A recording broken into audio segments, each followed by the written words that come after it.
কৃত্রিম বুদ্ধিমত্তার ব্যবহার যখন বাড়ছে, তাল মেলাতে হচ্ছে গণমাধ্যমকেও।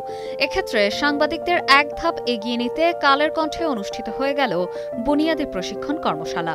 প্রশিক্ষক হিসেবে ছিলেন মালয়েশিয়ার প্রখ্যাত গণমাধ্যম মালয়েশিয়া কিনি এর স্পেশাল রিপোর্ট এডিটর ও গুগল নিউজ ইনিশিয়েটিভ এর journalism trainer আইদিলা Razzak.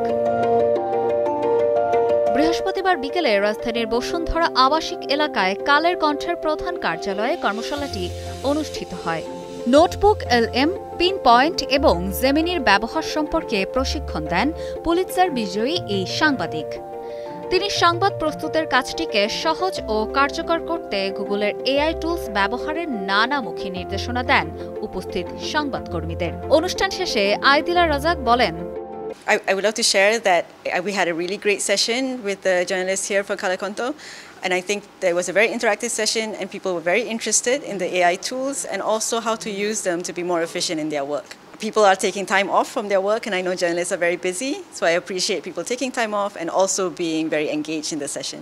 I'm hoping that after introducing these tools to the journalists in Kala Konto, we can see some improvements in terms of efficiency. People are adopting the tools to do better work and faster work.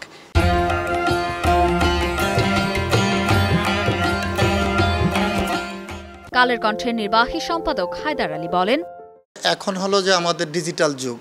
এই digital যুগের সাথে তাল মিলাইতে হলে সংবাদকর্মীদের এদের দক্ষতা উন্নয়নে আমাদের বিভিন্ন ধরনের প্রশিক্ষণের দরকার হয়। সেজন্যই আমাদের এই উদ্যোগ। এইটা মাত্র শুরু। উনি একজন পুলিৎজার জয়ী সাংবাদিক, একজন প্রশিক্ষক।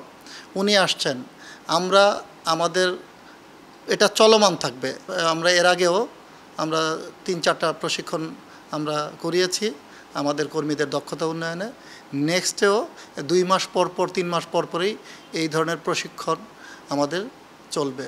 কর্মশালা শেষে কালের কণ্ঠের সম্পাদক কবি হাসান হাফিজ ও নির্বাহী সম্পাদক হায়দার আলী আইদিলা রাজাকের হাতে সম্মাননা স্মারক তুলে দেন। প্রশিক্ষণ শেষে আইদিলা রাজাক কালের কণ্ঠের কার্যালয় ঘুরে দেখেন।